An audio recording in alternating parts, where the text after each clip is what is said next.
Aloha, Sharks fans! Welcome back to another episode of Sharks Weekly, your inside look at Hawaii Pacific University athletics, right here on Hawaii Sports Radio Network, 95.1 FM and AM 760.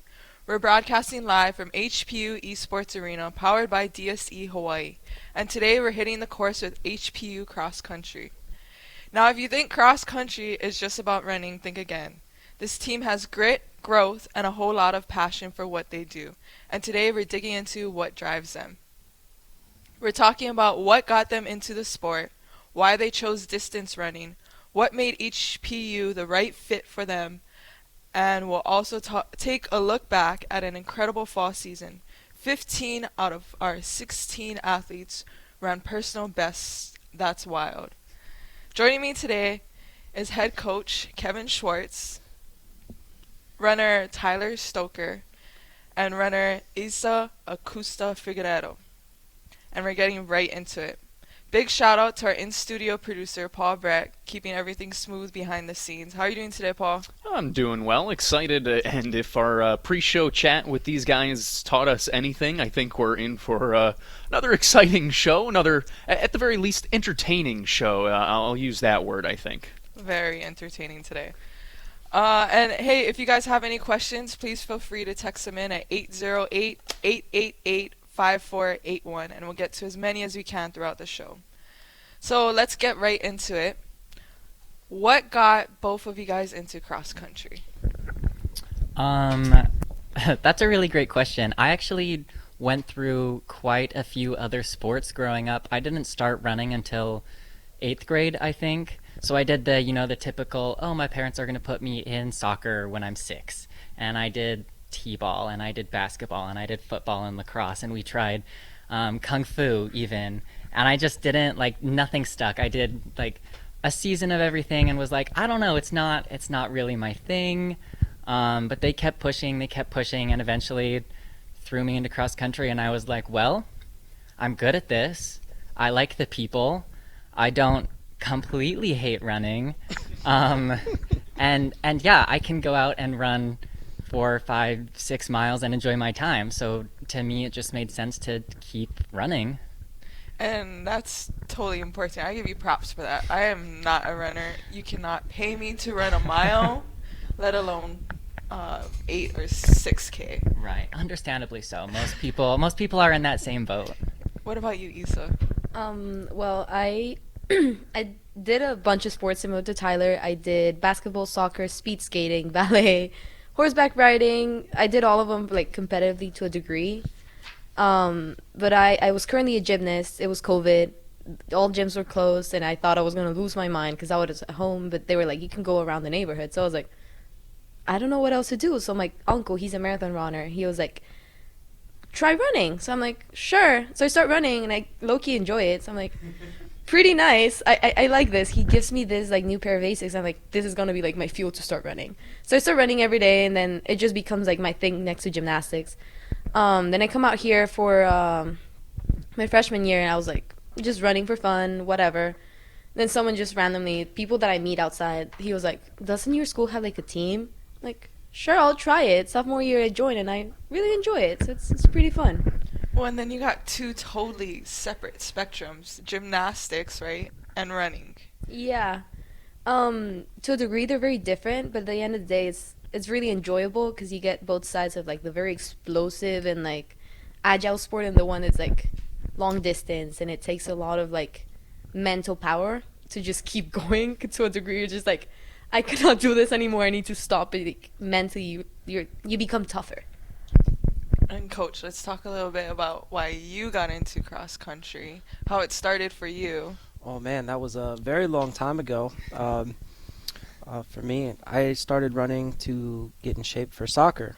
I was a big soccer player. That was the thing. That was what I had hopes and dreams for. Got on the track team and ended up quite well, breaking city records. Became apparent that I'd go a lot further on the running scene than in soccer. I enjoyed soccer more at the time, but was definitely better at running. And there was something about it. physically exhausting yourself, pushing those limits, it was appealing. And not to mention, anytime you physically exhaust yourself with a small group of people, you tend to become very close. These guys talked a little bit about how special your teammates are. Well, maybe not just now, but in the past, they can attest that the small group that you become very close friends with really keeps you into it. And I was only able to attend one of your guys' cross-country meets, but you guys literally throw yourselves across that finish line. Mentally exhausted, physically exhausted. What do you guys do afterwards for recovery-wise, Tyler? Well, we definitely lay there for quite a while, and each person is different. Some people are going to recover a little quicker. Normally, we'll finish running and we'll actually go run a little more. We'll hit a few miles to cool down, just get our legs moving. Maybe probably a little slower. We won't quite go, that race speed. But yeah, we'll finish our race. We'll take a minute and then we'll go run a bit more and refuel. You said a few miles after?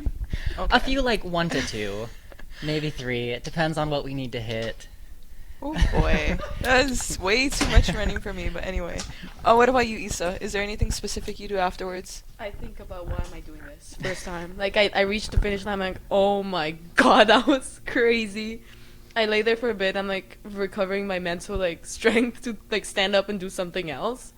I usually like to stretch a lot because I feel stiff, like crazy stiff. I'm like I feel like I'm gonna break if I take another step. And then the cool down that usually is like.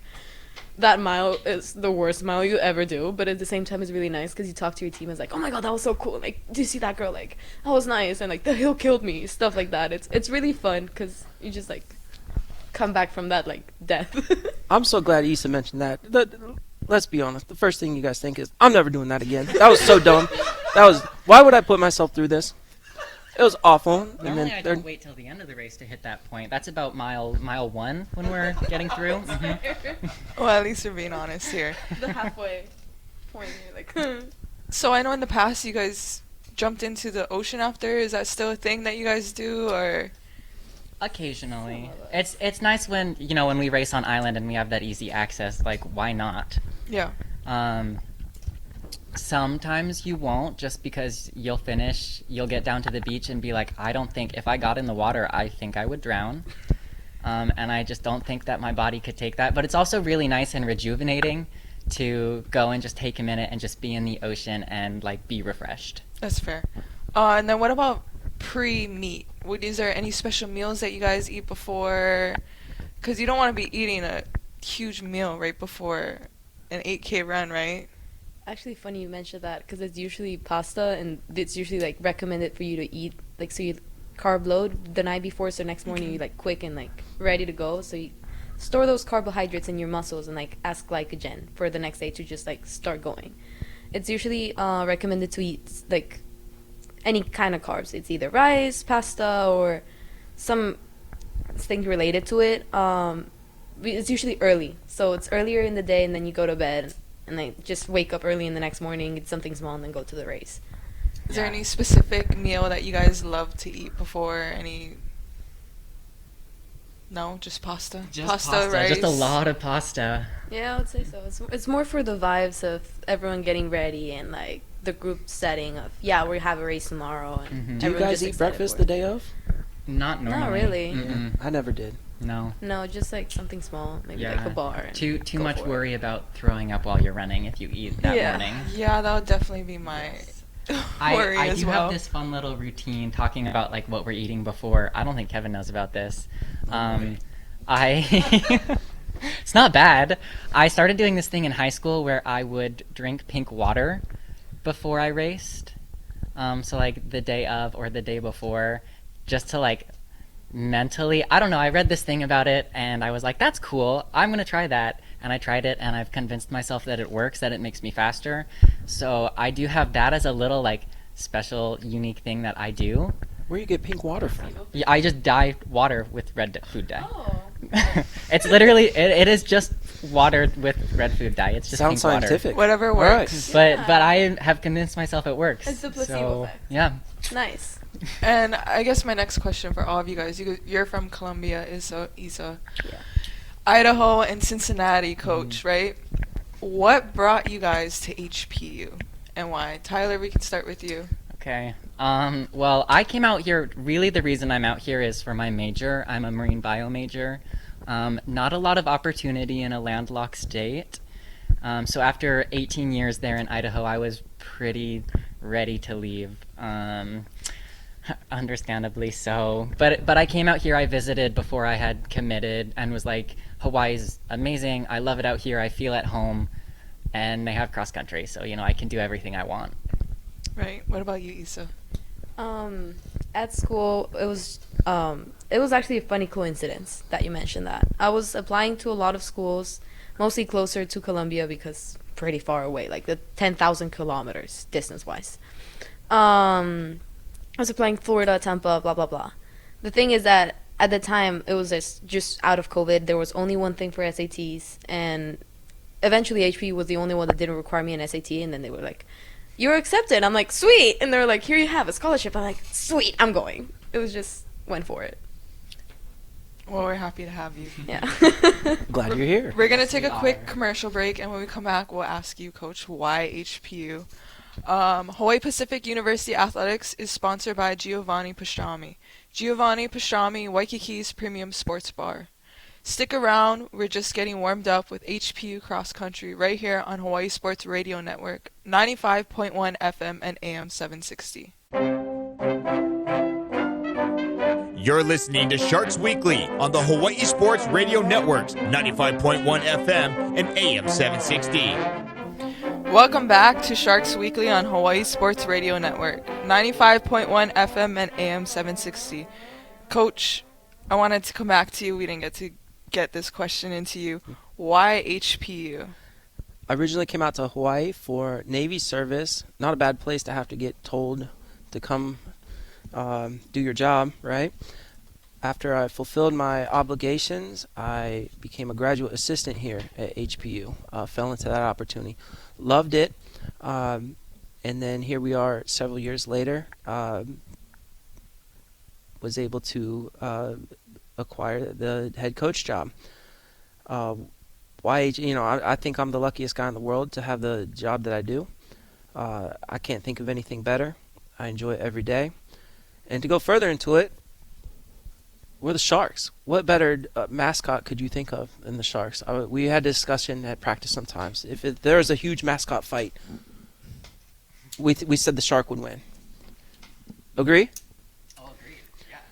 Well, it's because if you're fighting a shark, you have to get into the shark's environment.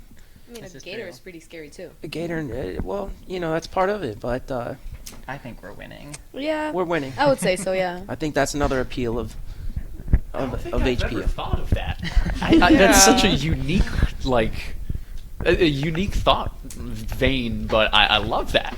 I guess the question is what shark is our mascot? What species? Because we've had that discussion before, and Isn't it like a tiger shark? I We don't spent know. way too much time. Apparently, we discussing talked a lot about it. Yes. Yeah, it's what species of shark. very evident. Well, just a little backstory. You guys know we used to be the Mongoose and the Sea Warriors. Oh, I knew the Sea I knew Warriors. the Sea Warriors, yeah. The mongoose is Yeah. news to me. Interesting. Anyways, let's get a little bit into regionals. Coach, how do you think your team felt going into that race? It was in Billings, Montana, first of all. It was in Billings, Montana. Fantastic place. Big sky country. If you've ever been there, you think, man, rolling hills, beautiful plains, mountains around. The powers that be decided the best place for our race was on a soccer field in between a Dairy Queen and a trailer park. So that was a little disappointing. However, the distance was the same, and everyone lined up on the start line the exact same way. And I'm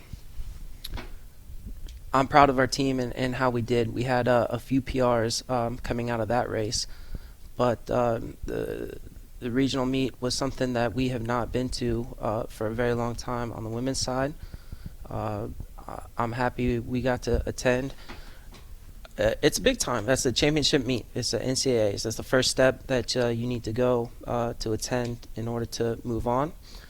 For our girls and our two guys to be in that race, they got the experience, the different feeling of being big time, and to look around and see what it's going to take to to move on to be competitive at a national level.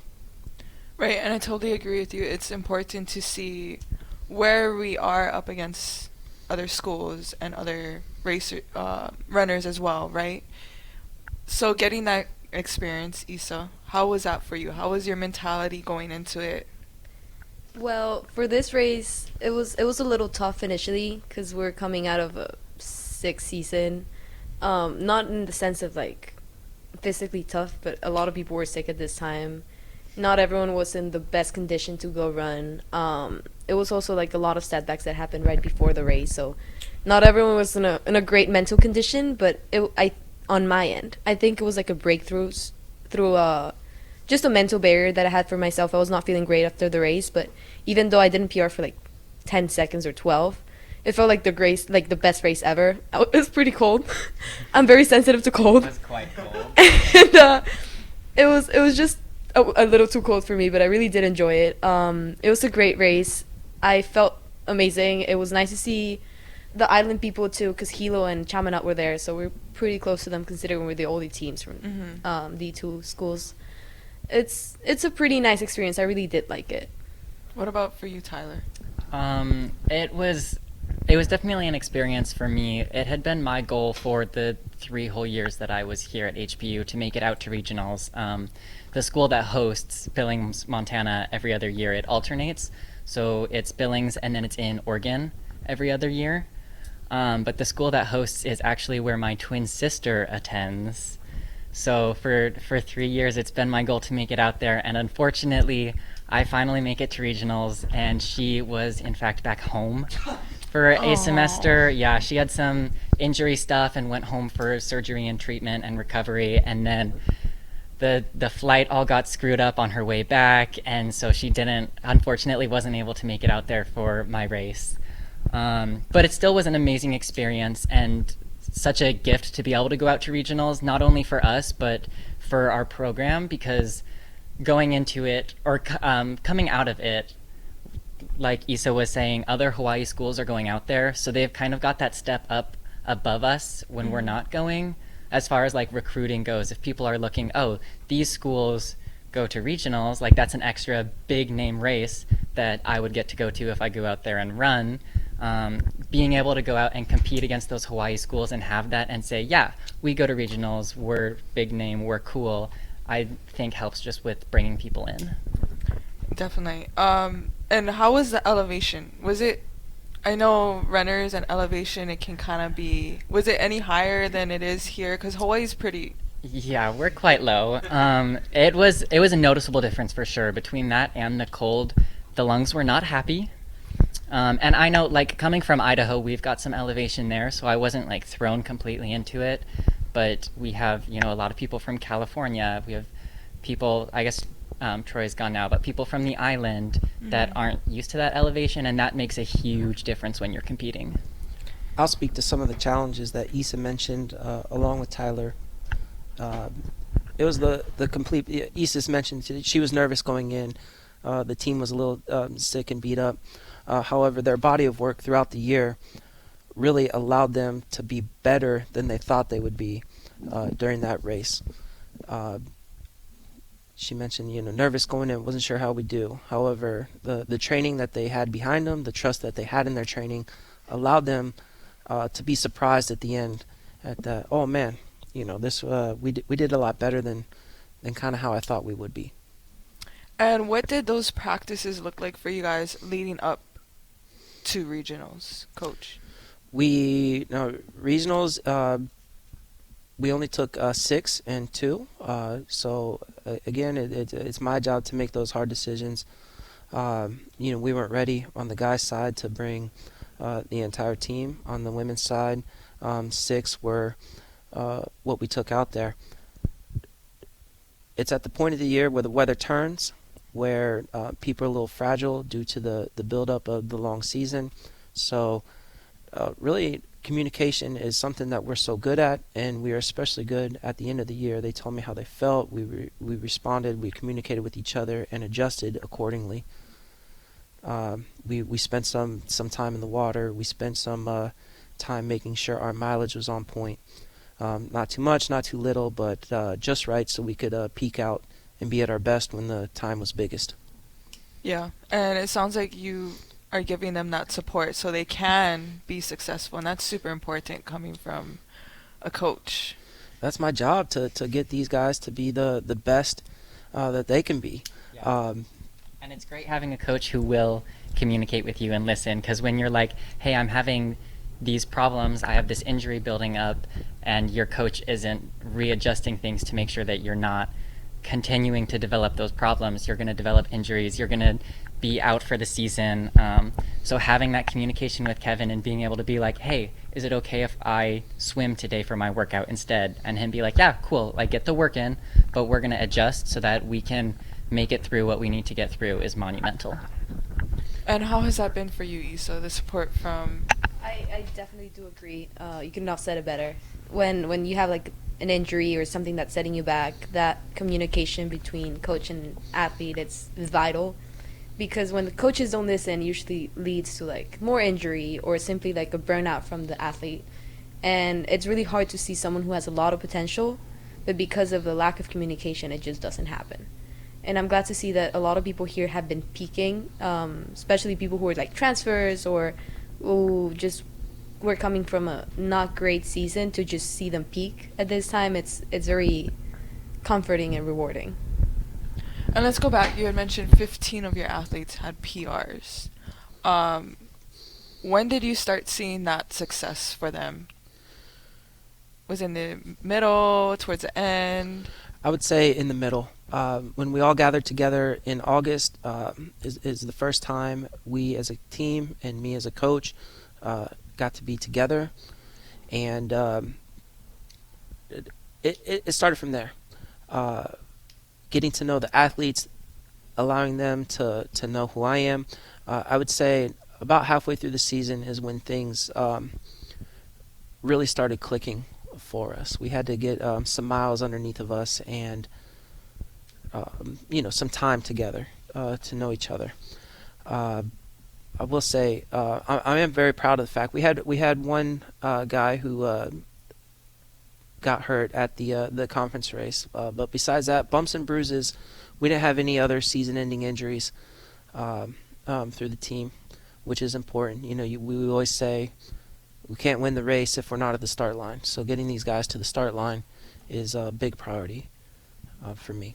And I love that mentality that you're building, the culture you're building. We're going to take a quick commercial break. Hawaii Pacific University Athletics is sponsored by Caswell Orthodontics. Change your smile, you change the world. Plenty more ahead as we talk spring season, road races, and the team's exciting plans right here on Hawaii Sports Radio Network, 95.1 FM and AM 760. You're listening to Sharks Weekly on the Hawaii Sports Radio Networks, 95.1 FM and AM 760. We're back with Sharks Weekly, broadcasting live from HPU Esports Arena, powered by DSC Hawaii. We're still here with head coach Kevin Schwarz, Tyler Stoker, and Isa Acosta Figueredo. Sorry. Coach, you mentioned some of you have already been running some road races. How does that help build momentum during the off season? Yeah, we at HPU do not have a track program, an official track team. We as a cross-country program have a spring season.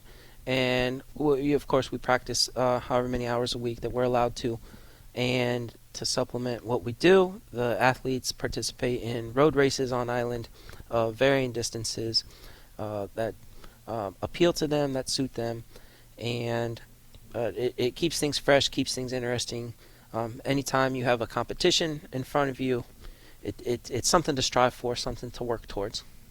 And I think that leads us to our texting question, Paul. What do you think about where they'd like to run anywhere in the world? And that's also a good reminder that anyone listening in, you can get in on the conversation. 808-888-5481. That's 808-888-5481, and ask our athletes or coach a question. And we did have somebody text in asking if you guys could go for a run anywhere in the world, where would you go? And I think that's a fun one, especially after conversation we had about regionals and so on and so forth. So either one of you, if you want to kick us off, I did, to be fair, I let you know a little early, so you might have something on your mind, right? Yes, I have been preparing. I've been thinking, and I honestly think anywhere in the world. The hard part with that question is like, gosh, I'd have to do research. Like, I don't know what places are good. The first place that comes to mind that I think I'd love to go run is the Garden of the Gods in Colorado. Just the elevation there, the trails. I'm a big trail runner, and the trails out here are great for hiking. Hawaii trails are super cool, but as far as running, it's not the most enjoyable. It's a little rough. It's a little treacherous. So that's something that I miss running back home is the trails, and I think that if I could go anywhere, it would be the trails up in the Garden of the Gods. Sounds like interesting. I gotta Google that later. I have no idea what you're talking about, but it sounds amazing. Awesome. Yeah. I was gonna say Garden of the Gods, just from name alone, Yes. sounds like a great place. There's a lot of running out there. They do a lot of like running camps up there, so the trails are good. What about you, Issa? That's pretty cool. I had an initial thought, but I think I changed it because since I was very young, I always wanted to do the Inca Trail. So it's running all the way, or like walking from Cusco all the way to Machu Picchu, and then it's a 3-day walk. But I would like to run it and just like do it in 2 or like a day and just leave halfway. I've always wanted to do that. I did went to Peru and Machu Picchu once, but someone told me that you can walk it up. I'm like, that's so cool. I initially said the Great Wall of China, and I was like, that's way too big. But I changed it like last minute. I still like the Great Wall of China. It's a decent one. We did also get another one on in just asking, and this one honestly is one that I had as well. There are a bunch of distance races, right? Not just cross-country-esque, but you have half marathons, full marathons, 5Ks, 10Ks. Yeah, I don't need to, lecture you guys on it, but is that stuff that you guys are interested in, Coach? Is that something that you guys use at all to train? How do you look at those bigger long-distance events like that? Is it a useful tool? Is it something that doesn't really cross the mind? Everything has its time and place, yes. And different runners train effectively in different ways. Yeah, we have a few members of our team doing the Hapalua half marathon coming up, and in fact, we have a recruit coming in who's done 100-mile races. Yeah, that guy's crazy. I was gonna say we're gonna be lucky to have him though. Oh my gosh. So everything has its time and place. Yeah, we're going to be running anything from in 2 weeks. We're going to have we're going to host a track race on the Marine Corps base. We're going to have half-mile race on up to 5K on the track. During the road races coming up here, we have 10K road races. We have half marathon road races. All of our athletes are going to be doing a mix of those to be competitive and to fuel their competitive juices. I don't normally think of versatility when it comes to long-distance running, but, you sit down and you think about it a little longer, and it sounds like you do need to have that. What about for you guys when it comes to, the Marine base race coming up and all of these other events? Where do you guys stand on those? Yeah, like Kevin was saying, it is you have to train differently for different races. It's not like, oh, I'm a distance runner, I can go run whatever I want. No, I've been training for an 8K for the season, so I can run an 8K. Like, if I went and tried to do a half marathon, I'd die. I'd take last. Maybe not last, but I would not do well. I was going to say, I'll challenge you for last on that one. So it is really, like, the training you do is oddly specific for a lot of those different races, and kind of my mentality on, going and doing a half marathon, doing a mile, doing a 100-mile race, like Kevin was saying that recruit's done. I think it's awesome. But I think for me, it's a bucket list item that I'm like, yeah, I want to do it one time, and then I think I'm okay sticking with just an 8K. On my end, at the point that I started, I didn't have any expectations for running. I didn't have I want to do this time for a 5K. I just went with it because I've never run a 5K. Before that, I did for fun. I was bored. a half marathon just around my neighborhood. It was 16 and a half laps. It was a lot, and everyone was bored of seeing me running around. So I said I want to do a half marathon, and I want to call my uncle, I guess, for my last year here. I want to do a full marathon with him. We want to do the marathon. I might do the half this year. But I guess it's just versatile, just try different things and going out there trying stuff. I will say that we're in a unique spot with us not having a track team. We can have this variation in the spring season. But we are cross-country runners. That's our sport. In the fall, we do lock in. We don't run 5K or 8K, 6K. We compete. That's very much our goal, and we really shift our mindset. We use that language. Hey, we're not here to run this race. We're here to compete. We're here to compete against these other teams. Not there to complete, but rather compete. Yeah, I like that. Yes. I love it. Coach, do you jump in on any of these races with them? I have not so far. I had grand goals of keeping up with the girls by the end of March. I don't think that's going to happen. I might need the end of April, but yeah, the grand big goal is to get back in shape as I was in my college days. I might be striving for a long time yet still, but yes, getting in some sort of shape is a goal of mine. And let's go back to that one meet that we hosted at Hawaii Country Club. Beautiful place. It was so beautiful. But I heard from the athletes it was a very treacherous course. Yeah, there's mixed feelings about what a cross-country course should be. And a lot of people are like, I want it to be flat. I want to just like do a big loop that's flat, no hills, no elevation change, so I can run as fast as I physically can and see what I'm capable of. Which is cool, and that's an aspect, and that's a respectable opinion, and not wrong in any means. But then there's also the opinions of, well, I want it to have hills, and I want there to be turns, and I want it to be like I'm running through a forest and, you know, going around all these obstacles and like a cross-country out in the middle of nowhere race. And I think that the race we hosted out there was a little more geared towards that, which is different from what we expect and what we're used to on the island. It's a lot of flat loops. Personally, my favorite race. I was a big fan of that one. But yeah, it was definitely harder. It was definitely a more technical course. Issa, you're looking at him in disgust. Well, more than disgust, a little sadness because I couldn't run that race. I had a kneecap displacement. Mm-hmm. My kneecap is pretty weak, so every now and then she just likes to leave the chat. Oh. So I was not able to race that course. However, I did like a couple of like loops around. That was treacherous. I am one of those people, as Tyler said, I'm one of those people who likes it flat.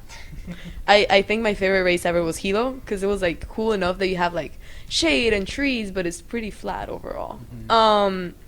My knee doesn't like hills, so the flatness of it is kind of nice. However, the Mililani race, the one that we hosted, it was really beautiful.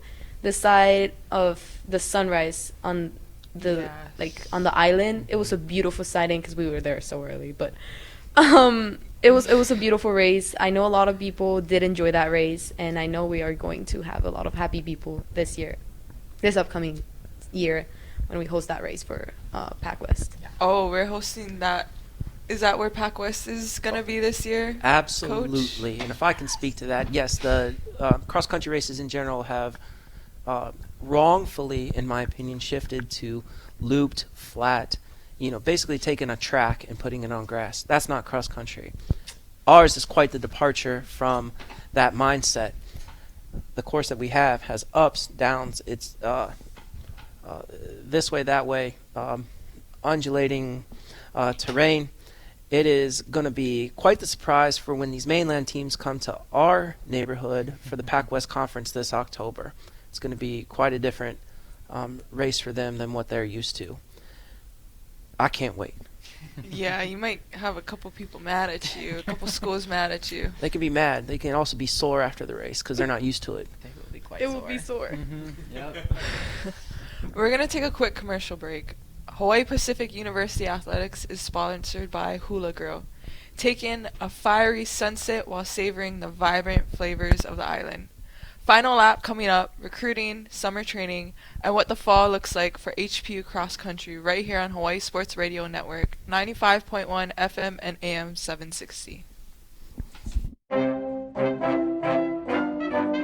You're listening to Sharks Weekly on the Hawaii Sports Radio Networks, 95.1 FM and AM 760. Final segment here on Sharks Weekly. We're still here with Tyler, Isa, and head coach Kevin Schwarz. What does your recruiting class look like for next year, Coach? Let's talk a little bit about that. Oh, yeah. All right. We have 3 signees on both sides right now, 3 in the women, 3 in the men. Very exciting. We have several more waiting in the wings. On the women's side, with the returners we have and the newcomers, we're going to have quite a healthy team looking to carry that momentum that we had this fall back into the spring season. On the men's side, we're going to be a little light at the moment, but again, several more waiting in the wings. Some fast guys coming in.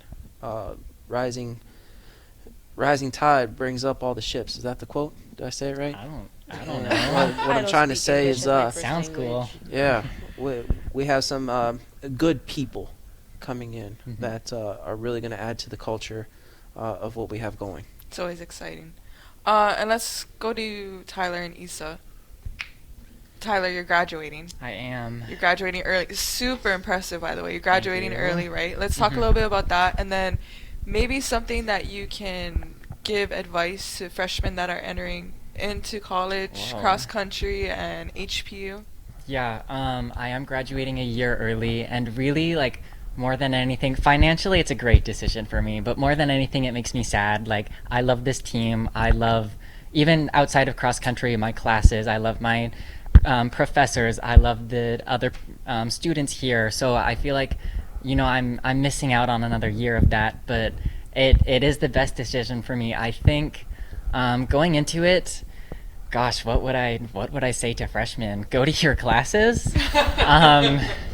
Valid. That's a big thing. It's hard coming out here to Hawaii, especially, and being like, oh, I have an 8:45, but what if I just went and surfed and just missed this one class this one time? Because that really spirals really quickly.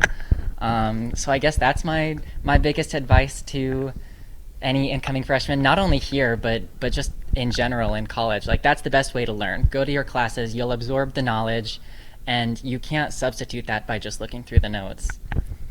What about you, Isa? Very true. I still have 1 year left. So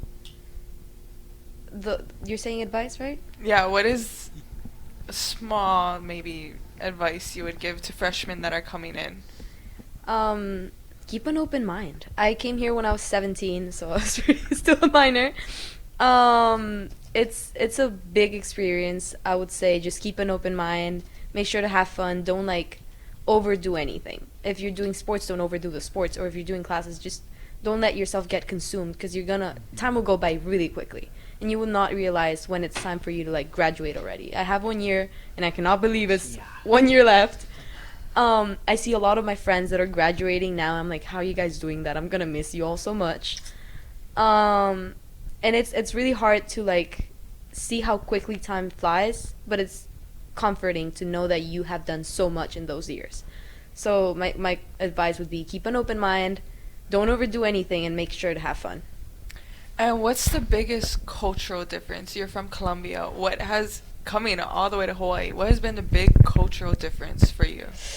I have a bunch, especially with language. It's a little funny because when I came here, my English was very textbook English. So it was very formal, very strict. And then I hear the first thing I come out here, they go, slay! I'm like, slay? What is that? It was a big cultural shock getting to the English culture. And every time they say something funny, Coach Kevin likes to quote a lot of movies that are usually in English that I've never seen, or old movies, and I am like, what is that? And then they have to explain the whole thing to me, and I feel kind of funny. But also the culture in itself, I'm really grateful that I came out here to Hawaii, because people tend to be a lot warmer than in the mainland, I have noticed. And I really enjoy that because we come from a culture that you just go, hey, in a random strait, we just go, hey, just randomly. I really enjoy the fact that out here you can just like say hi to someone and that someone's gonna say hi back. Or just randomly, the other day I was just sitting on my bike and this dude just started talking to me out of nowhere. I don't know the dude. I've never seen him in my life. It was the funniest experience ever, but it's lovely to find friends anywhere. Only in Hawaii. And okay, what do you think about pigeon? Pigeon? I Yeah. love it. I feel like it's so funny in the sense of like how people can create their own, I wouldn't say funny, more interesting. How people can create their own language based on single words or expressions. And I find it so enriching, I would say. I speak 5 languages, so languages come easy to me. I love to see them talk. I love to hear them talk, and I love the accents. I love the culture. Everything that's related culturally, I love it. Like if you're wondering the languages I speak, English, French, Spanish, Portuguese, and Mandarin. No big deal. No big deal. No big deal, right? I struggle with one. Oh so. my gosh. I'm I'm glad she did hit us with the 5, by the way, because Sorry. I was going to ask. I was going to course. jump in and be like, well, we got to know the 5 now. I'm over here. I got a 600-day streak on Duolingo. I'm all proud of Nice. myself. She comes in like that. This does feel like a good time to get in one of our last text questions as well. And shout out to everybody who texted in a question today. You can always get in on the conversation at 808-888 KGU1. That's 808-888-5481. It's for either of the runners. Do either of you have plans or hopes to be a coach someday? Obviously, we have somebody who's graduating early and looking into that professional world, and somebody who, if I'm not mistaken, I might have heard during the commercial break, already has experience coaching. Issa, we'll start with you with that. Okay. I'm already a coach for gymnastics. I love the job. I love working with the kids. It's funny sometimes because I feel like they've broken my nose twice, but I love enjoying time. God. I really enjoy to spend my time showing someone like the love for the sport, the passion for it. It's really enriching.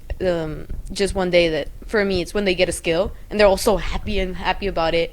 I feel like don't pay me at that point. Just that's enough for me to be happy. But it's so beautiful when just parents randomly come to you and they go like, my kid really does enjoy your class. They love coming here on Sundays. Blah blah blah blah blah.